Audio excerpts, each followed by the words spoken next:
नमस्कार। Capital TV का खास शो राहुल का अग्निपथ देख रहे हैं आप। मैं हूं आपके साथ पूजा। मोदी सर ने मानहानि मामले में राहुल गांधी का अब कोई साथ नहीं दे रहा है। 2 साल की सजा हो गई, सांसदी गई, बंगला भी खाली करना पड़ा, फिर भी ना तो विरोध में कोई प्रदर्शन नजर आया, ना ही जनता का साथ राहुल गांधी को मिला। अब तो हालात ये हो गए हैं कि गुजरात हाईकोर्ट की जज गीता गोपी ने राहुल गांधी की याचिका पर सुनवाई से खुद को अलग कर लिया है। राहुल गांधी ने सेशन कोर्ट के फैसले को हाई कोर्ट में चुनौती दी थी और जब राहुल गांधी के वकील पंकज चंपानेरी ने तत्काल सुनवाई की मांग की तो जज ने इस पूरे केस से अपने आप को अलग कर लिया। तो एक और बड़ा झटका राहुल गांधी के लिए। पर आखिर क्यों जज भी अब राहुल गांधी का केस तक नहीं सुनना चाह रहे, जिससे राहुल गांधी की कानूनी लड़ाई और लंबी होती जा रही है। आज इसी पे चर्चा करेंगे। बातचीत के लिए मेरे साथ स्टूडियो में मौजूद हैं कैपिटल टीवी के एग्जीक्यूटिव एडिटर राजीव जी। राजीव जी, बहुत बहुत स्वागत है आपका। धन्यवाद। जज गीता गोपी ने क्यों राहुल गांधी के इस केस को सुनने से इनकार कर दिया? इसके पीछे राहुल गांधी और उनके वकीलों की टोली ही है।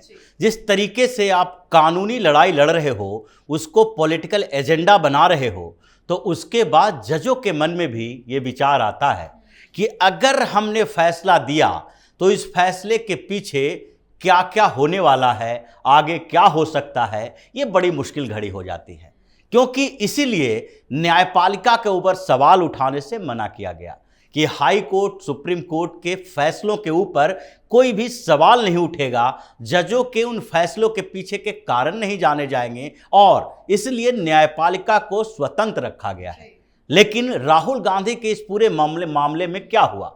सबसे पहले लोअर कोर्ट में जब राहुल गांधी को सजा हुई तो उस समय इतना हंगामा किया गया जैसे मानो राहुल गांधी को सजा नहीं हुई है, पूरी की पूरी कांग्रेस पार्टी और उनके आसपास के सारे लोग जेल भरो अभियान में चले जाएंगे। दबाव बनाने की कोशिश की गई। सेशन कोर्ट में जब मामला दर्ज किया गया उस समय भी दबाव बनाने की कोशिश की गई। ऐसे दबाव बनाने की कोशिश की गई कि सारे नेता उनके साथ जा रहे हैं, वकीलों की पूरी टोली है और बाहर में मीडिया से बात करते हुए ये लोग हमेशा लोअर कोर्ट के फैसले के ऊपर सवाल उठा रहे हैं। ये नहीं कह रहे हैं कि हमारे वकीलों की गलती के कारण हुआ, बल्कि ये कह रहे हैं कि जो मजिस्ट्रेट ने फैसला दिया है वो इसलिए फैसला दिया है क्योंकि 2 साल की मैक्सिमम पनिशमेंट से उनकी सांसदी चली जाएगी। सच बोलने की सजा उनको मिली है। अगर सच बोलने की सजा कोर्ट में मजिस्ट्रेट, जज और जस्टिस देने लगे तो फिर सच बोलने वाले लोग नहीं बचेंगे। और सबसे बड़ी बात यही है कि उस मजिस्ट्रेट की बात सोचिए जिसके फैसले पर जो बाहर में राजनीति चल रही है, वो अब अगर ऐसे मामले की सुनवाई उनके पास जाएगी तो उनके दिमाग में हमेशा ये रहेगा कि हमें बदनाम करने की कोशिश की जाएगी कि कहीं ना कहीं ये पॉलिटिकल एजेंडे पे चल रहे हैं। उसके बाद सेशन कोर्ट में मामले की सुनवाई हुई। सेशन कोर्ट में जज ने एक एक करके इनके सारे जितने भी जो प्लीडिंग थे, सारे के सारे तर्क को खारिज कर दिया और यहां तक जो अपने फैसले में जो रिजेक्ट किया गया, इनका अपील रिजेक्ट की गई, उसमें उन्होंने कह दिया कि आप ये साबित करने में नाकाम रहे हैं कि आपकी सजा पर स्टे क्यों लगाए जाए। अब ये हाई कोर्ट पहुंचे हैं, लेकिन हाई कोर्ट जाते जाते इनकी हेकड़ी थोड़ी सी नरम पड़ गई, क्योंकि जो हंगामा लोअर कोर्ट और सेशन कोर्ट के लिए था, हाई कोर्ट के लिए नहीं था। इतना समय लिया गया हाई कोर्ट जाने में और उसके बाद हाई कोर्ट में ये चुपके से जाके एक रिवीजन पिटीशन दे आए और वहां पर जाके इन्होंने कहना क्या शुरू किया कि जल्दीबाजी में इस पर सुनवाई होनी चाहिए, क्योंकि जल्दीबाजी में सुनवाई होगी, कन्विक्शन पे स्टे लगेगा, तभी राहुल गांधी की सांसदी बच सकती है। अब इसमें इन्होंने जो एप्लीकेशन दिया था, अपील दायर की थी, वो गीता गोपी, जस्टिस गीता गोपी के बेंच में दी थी।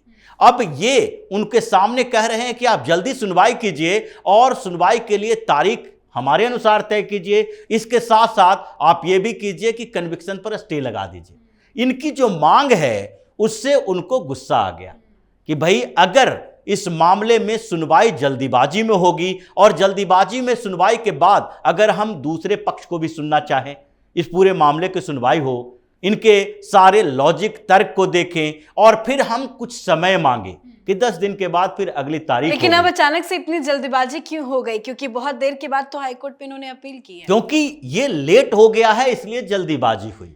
इन्होंने तो सोचा था कि सेशन कोर्ट में जाएंगे, हमारे लिए स्टे है जो थाली में सजा के रखा हुआ है, कन्विक्शन पर स्टे हो जाएगा। उसके बाद जब सेशन कोर्ट का फैसला आया तो उसके बाद इनको लगा कि हाई कोर्ट में और सुप्रीम कोर्ट में, ये 2 कोर्ट में तो हमारे इतने बड़े बड़े वकीलों की फौज है, इनकी अपनी सेटिंग है, और इसीलिए जैसे ही जाएंगे कन्विक्शन पर स्टे लग जाएगा, इनको तत्काल सुनवाई के लिए टाइम मिल जाएगा। इसीलिए ये कंफ्यूजन भी इतने दिनों से बरकरार था कि सुप्रीम कोर्ट में जाएं या हाई कोर्ट में। लेकिन इन लोगों को ये लीगल फाइट में भी जो पॉलिटिकल एजेंडा है, उसी के कारण अंत समय में लगा कि अगर हम डायरेक्ट सुप्रीम कोर्ट जाते हैं तो सुप्रीम कोर्ट के जज भी इस बीच कंफ्यूज हो जाएंगे, क्योंकि उनके ऊपर भी एक नहीं कई बार आरोप लगता है कि आप जल्दीबाजी में नीचे के अदालतों को बाईपास करके हमेशा सुनवाई के लिए तैयार क्यों हो जाते हैं।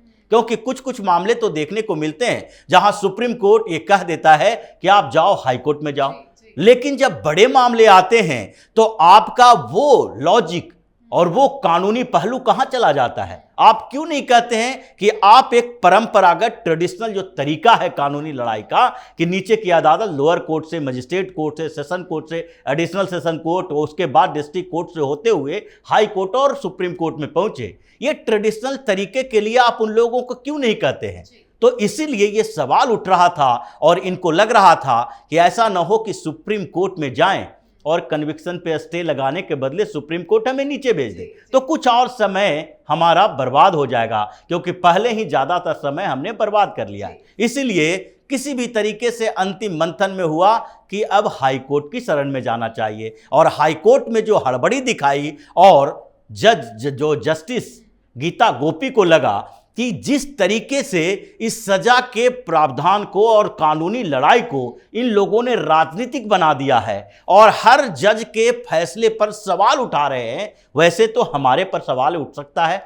तो इसलिए जिनको जिस बेंच में आपको जाना है आप जाएं, आप फ्री हैं, हमारे ऊपर न रहे डिपेंडेंट। और उसके बाद अब विलंब तो हो गया, अब दूसरा बेंच बनेगा, ये जाएंगे, उसके लिए लिस्ट होगा, तो उसके बाद सुनवाई की तारीख मिलेगी। मतलब अभी और वक्त लगेगा। लेकिन राहुल गांधी के एटीट्यूड में तो कोई बदलाव नजर नहीं आ रहा है। कर्नाटक चुनाव में प्रचार में बहुत ज्यादा बिजी है, लेकिन वो बार बार पीएम मोदी पे ही हमला कर रहे हैं। अभी उन्होंने आज ही कहा कि पीएम मोदी का जो महल है वो ताजमहल से भी ज्यादा गुना बड़ा है। इस तरह की बयानबाजी करना क्या राहुल गांधी की छवि पे एक बार फिर से सवाल नहीं खड़ा करेगा? देखिए, राहुल गांधी अंदर से डरे हुए हैं, लेकिन बाहरी तौर पर अब ये जो बयान दिए जा रहे हैं राजनीतिक बयान है, इसलिए वो संभल संभल कर वही मुद्दे उठा रहे हैं जिससे उन्हें कोर्ट में न जाना पड़े।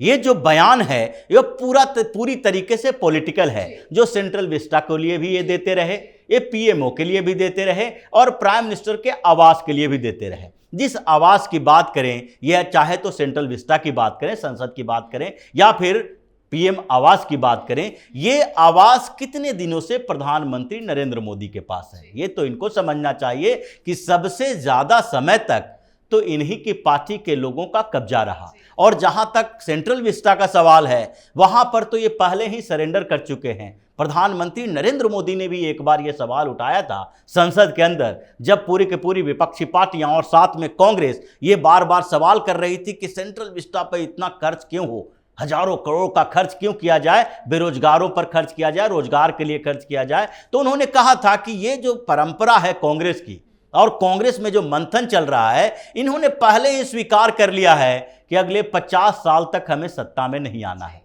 सवाल वहीं पे आकर अटक जाता है कि क्या आपने महसूस कर लिया है कि अब आपको सत्ता में वापसी नहीं होगी, तो प्रधानमंत्री आवास के ऊपर, प्रधानमंत्री के साथ साथ संसद के ऊपर, अब राष्ट्रपति भवन के ऊपर भी सवाल उठाएंगे। लेकिन ये जो सवाल है, इसमें कांग्रेस को खुद सोचना चाहिए कि ये पर्सनल खर्च है, पर्सनल तरीके हैं, या फिर आपके पास कोई रिकॉर्ड है ताजमहल की कीमत और उनके घर की कीमत यानी आवास की कीमत या सेंट्रल विस्टा की कीमत का।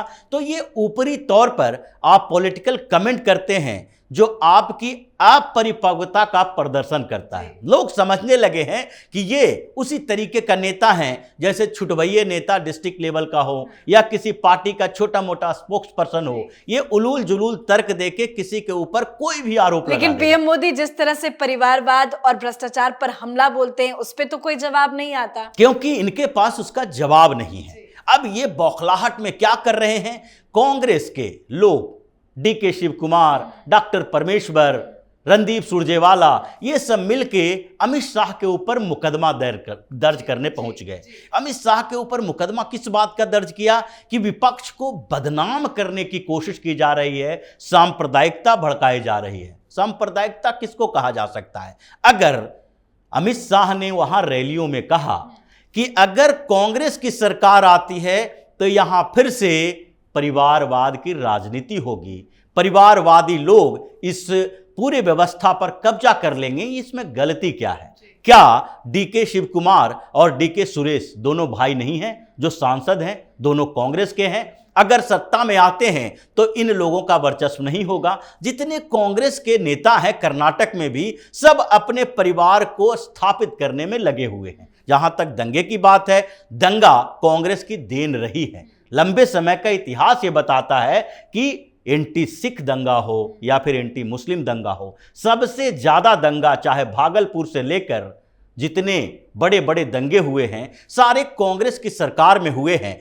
क्योंकि ये लोग तुष्टीकरण की राजनीति में अंधे हो जाते हैं और एक वर्ग विशेष यानी मुसलमानों के मनोबल को इतना बढ़ाते हैं कि वो भारत के अंदर मिनी पाकिस्तान बनाने की कोशिश में लगे रहते हैं। इसीलिए दंगे की बात और विपक्ष को बदनाम करने की बात को लेकर केस दर्ज करने पहुंच गए। लेकिन प्रधानमंत्री नरेंद्र मोदी ने साफ तौर पर कहा है कि परिवारवादी राजनीति और रेवड़ी कल्चर जो राहुल गांधी वहां बांटने पहुंचे थे, मुफ्त में 2000 महिलाओं को देंगे, फ्री में बिजली देंगे, ये सारा रेवड़ी कल्चर के ऊपर रोक नहीं लगेगा तो देश आगे नहीं बढ़ सकता है। यानी राहुल गांधी की अपरिपक्वता और परिवारवाद इसका पीछा नहीं छोड़ेगी, कोर्ट से लेकर राजनीति तक, यानी कानूनी और सियासी दोनों लड़ाई में राहुल गांधी पूरी तरीके से पिछड़ चुके हैं। बहुत बहुत धन्यवाद सर समझाने के लिए। धन्यवाद। तो अब राहुल गांधी के समर्थन में कोई खड़ा नजर नहीं आ रहा। राहुल गांधी के वकील का कहना है कि अब मामले को किसी अन्य अदालत में रखने के लिए कार्यवाहक मुख्य न्यायाधीश को एक नोट भेजा जाएगा। अब राहुल गांधी के सामने बड़ा सवाल ये खड़ा हो गया है कि राहुल गांधी की अपील पर गुजरात हाईकोर्ट की कौन सी बेंच सुनवाई करेगी। उम्मीद है जल्द कुछ निर्णय लिया जाएगा, पर केस से खुद को जज गीता गोपी ने जिस तरह से अलग किया, उससे जाहिर है राहुल गांधी को हाई कोर्ट से भी कोई राहत मिलती नजर नहीं आ रही है। आप अपनी राय कमेंट करके जरूर लिखें। देखते रहिए कैपिटल टीवी। नमस्कार।